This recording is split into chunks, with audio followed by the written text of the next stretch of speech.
adalah Sertu Muhammad Saad, Babinsa Kodim 1402 Polmas, Polewali Mandar, Sulawesi Barat, mengabdikan diri sebagai pengajar.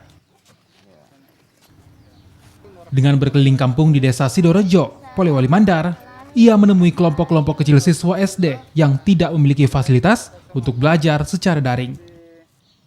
Belajar secara tatap muka dilakukannya di beberapa tempat di sekitar desa dengan membentuk kelompok kecil sebanyak 5 orang dengan tetap menerapkan protokol kesehatan.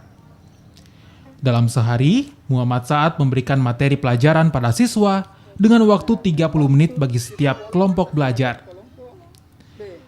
Selain mengajar, ia juga memberikan motivasi dan membangkitkan semangat para siswa agar tetap semangat di tengah pandemi.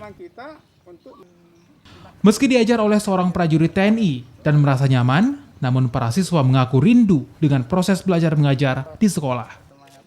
Perasaan saya itu senang, tapi lebih senang lagi kalau bisa belajar bersama di sekolah. Kenapa dek sampai harus belajar begini? Karena ada pandemi COVID-19. Kalau belajar begini sulitnya, ada kesulitan atau bagaimana?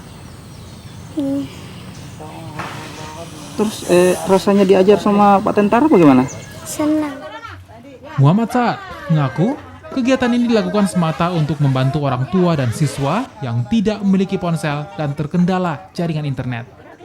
Jadi dalam sehari ini kan ada waktu saya ada beberapa tempat yang memang minimal saya 30 menit, durasi 30 menit saya mengajarkan kepada anak-anak kita. Bukan hanya untuk pelajaran saja, tapi di sisi lain moral mereka, semangat mereka bagaimana supaya kondisi COVID-19 ini dia tetap semangat.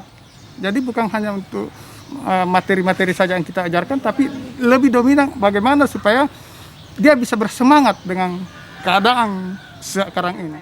Pihak sekolah pun terbantu dengan kesediaan Muhammad Saad menjadi tenaga pengajar para siswa secara luring.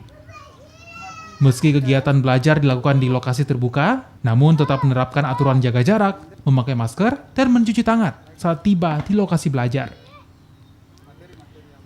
Edwin Arwan Pitu, Kompas TV, Polewali Mandar, Sulawesi Barat.